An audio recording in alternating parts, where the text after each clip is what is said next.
ಇದರಲ್ಲಿ ಏನಂದ್ರೆ ನಮ್ದು ಈಗ ಆಟೋನಮಸ್ ಸಿಸ್ಟಮ್ಸ್ ಅಂತ ಒಂದು ಹೊಸತು ಟೆಕ್ನಾಲಜಿ. ಇದರಲ್ಲಿ ಡ್ರೋನ್ಸ್, ಗ್ರೌಂಡ್ ವೆಹಿಕಲ್ಸ್ ಅಂತ ಹೇಳಿ ಬೇರೆ ಬೇರೆ ಸಿಸ್ಟಮ್ಸ್ ಬರುತ್ತೆ. ಇದರಲ್ಲಿ ನಾವು ಚೂಸ್ ಮಾಡಿರುವಂತದ್ದು ಗ್ರೌಂಡ್ ವೆಹಿಕಲ್. ಇದರಲ್ಲಿ ನಾವು 4 ಆಬ್ಜೆಕ್ಟಿವ್ಸ್ ಅಲ್ಲಿ ನಾವು ಇದನ್ನು ಮಾಡಿದ್ದೇವೆ.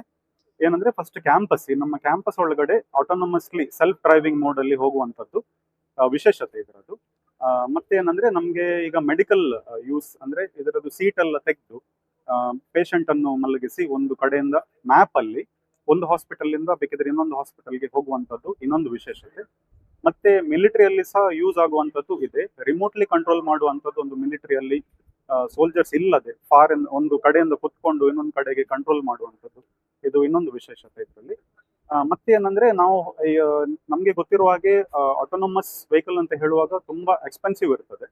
ಸೊ ನಮ್ಮ ಮ್ಯಾನೇಜ್ಮೆಂಟ್ ಇದು ಉದ್ದೇಶ ಏನಿತ್ತಂದ್ರೆ ಕಮ್ಮಿ ಖರ್ಚಲ್ಲಿ ಯಾವ್ದಾದ್ರು ಹಳತ್ತು ಕಾರಿಗೆ ಆಟೋನಮಸ್ ಸಿಸ್ಟಮ್ ಹಾಕುವಂತದ್ದು ಒಂದು ವಿಶೇಷತೆ ಅಂತ ಪ್ರೊಜೆಕ್ಟ್ ಮಾಡುವಂತ ಪ್ರಾಬ್ಲಮ್ ಸ್ಟೇಟ್ಮೆಂಟ್ ಕೊಟ್ಟಿದ್ರು. ಅದರ ಮೇಲೆ ನಾವು ವರ್ಕ್ ಮಾಡ್ಲಿಕ್ಕೆ ಸ್ಟಾರ್ಟ್ ಮಾಡಿದ್ವಿ. ಸೊ ಇದರಲ್ಲಿ ಆಟೋನಮಸ್ ಮೋಡ್ ಅಲ್ಲಿ ಬೇರೆ ಬೇರೆ ತರದ ಆಟೋನಮಸ್ ಮೋಡ್ ಇರ್ತದೆ. ಅಂದ್ರೆ ಕೆಲವು ಈ ಟೆಸ್ಲಾ ಕಾರ್ಸ್ ನೀವು ನೋಡಿರ್ಬೋದು, ಅದರಲ್ಲಿ ಫುಲ್ಲಿ ಆಟೋನಮಸ್ ಅಂದ್ರೆ ಹೊಸತ್ತು ಮ್ಯಾಪ್ ಅಲ್ಲಿ ಅದರಷ್ಟಕ್ಕೆ ಹೋಗುವಂತದ್ದೊಂದು ವಿಶೇಷತೆ ಇದೆ.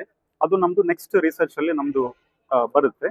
ಸೊ ಇದರಲ್ಲಿ ನಾವು ಚೂಸ್ ಮಾಡಿರುವಂತದ್ದು ಈಗ ಮ್ಯಾಪ್ ಬೇಸ್ಡ್ ಅಂದ್ರೆ ಪ್ರೀ ಟ್ರೈನ್. ನಾವೀಗ ಇದರಲ್ಲಿ ಏನಂದ್ರೆ ನಾವೊಂದು ಮ್ಯಾಪ್ ಕೊಡ್ತೇವೆ ಕಾರಿಗೆ, ಫಸ್ಟ್ ಅದು ಟ್ರೈನ್ ಆಗಿರ್ತದೆ ಆ ಪರ್ಟಿಕ್ಯುಲರ್ ಮ್ಯಾಪ್ ಅಲ್ಲಿ.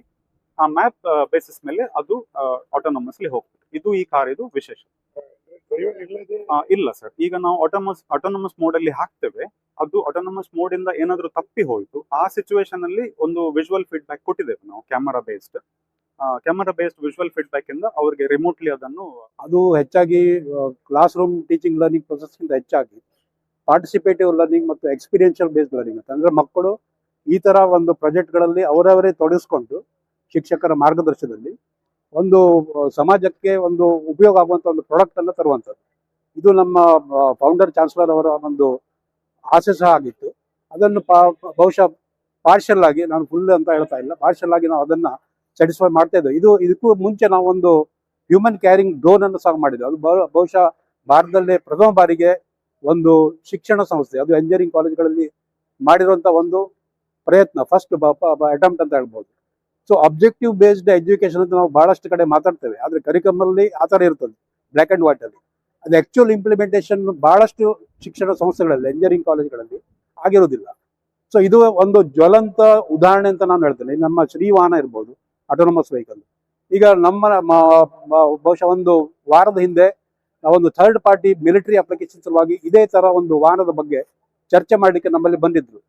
ಅಸ್ಸಾಂ ಮತ್ತು ಸಿಕ್ಕಿಂ ಕಡೆಗಳಲ್ಲಿ ಒಂದು ರಿಮೋಟ್ ಕಂಟ್ರೋಲ್, ಅವರಿಗೆ ಬೇಕಾಗಿರೋದು ರಿಮೋಟ್ ಕಂಟ್ರೋಲ್ ವೆಹಿಕಲ್, ಆ ತರದೊಂದು ಡಿಸೈನ್ ಮಾಡಿಕೊಳ್ಳಿಕ್ಕೆ ಸಾಧ್ಯನಾ ಅಂತ ಕೇಳಿದ್ರು. ನಮ್ಮ ಸ್ಟೂಡೆಂಟ್ ಟೀಮ್ ಬಂದ್ರು ಶ್ರೇಯಸ್, ಉಜ್ವಲ್, ಅದ್ವಿತ್ಯ, ಪ್ರಖ್ಯಾತ್ ಮತ್ತೆ ಅಕ್ಷಯ್ ಮತ್ತೆ ಮಂಜುನಾಥ್. ಈ ಸ್ಟೂಡೆಂಟ್ ಗ್ರೂಪ್ ಏನಿದೆ, ಈಗ ನಾವು ಪಾಸ್ಟ್ 5 to 6 ಮಂತ್ ಇಂದ ಕೆಲಸ ಮಾಡ್ತಿದ್ವಿ ಈ ಆಟೋನಮಸ್ ವೆಹಿಕಲ್ ಗೆ. ಫಸ್ಟ್ ಮ್ಯಾನ್ಯುವಲ್ ಮಾಡಿದ್ವಿ, ಮತ್ತೆ ಅದಾದ್ಮೇಲೆ ಆಟೋನಮಸ್ ಅಂದ್ರೆ ಅದ್ರ ಮೇಲೆ ರಿಸರ್ಚ್ ಈಗ ನಡೀತಾ ಇದೆ. ಯಾಕಂದ್ರೆ ಈಗ ಫುಲ್ಲಿ ಆಟೋನಮಸ್ ಹೋಗ್ಲಿಕ್ಕೆ ದೊಡ್ಡ ದೊಡ್ಡ ಕಂಪನಿ ಏನಿದೆ ಅವ್ರು ತುಂಬಾ ಟೈಮ್ ತಗೊಳ್ತಿದ್ದಾರೆ. ನಮ್ಗೀಗ ಚೀಪ್ ಪ್ರೈಸ್ ಇಂದ ಮತ್ತೆ ಕಡಿಮೆ ಸಮಯದಿಂದ ಹೇಗೆ ಇದನ್ನು ಆಟೋನಮಸ್ ಮಾಡಬಹುದು. ಈಗ ಸದ್ಯಕ್ಕೆ ಇದು ವೆಹಿಕಲ್ ಪ್ರೀ ಡಿಫೈನ್ಡ್ ಪಾತ್ ಇಂದ ರನ್ ಆಗ್ತಿದೆ. ಇದಕ್ಕೆ ಮುಂದೆ ರಿಸರ್ಚ್ ಮಾಡಿದಷ್ಟು ಅಂದ್ರೆ ಬೇರೆ ಬೇರೆ ಜಾಗಕ್ಕೆಲ್ಲ ಕರ್ಕೊಂಡು ಹೋಗೋದಾಗ್ಲಿ, ಈಗ ಆಂಬ್ಯುಲೆನ್ಸ್ ಕನ್ವರ್ಟ್ ಮಾಡಿದ್ರೆ ಪೇಷಂಟ್ಸ್ ಅನ್ನು ಕ್ಯಾರಿ ಮಾಡೋದಾಗ್ಲಿ, ಹಾಗೆಲ್ಲ ಮಾಡಬಹುದು. 5 to 6 ಮಂತ್ ಅಂತ ಹೇಳಿ.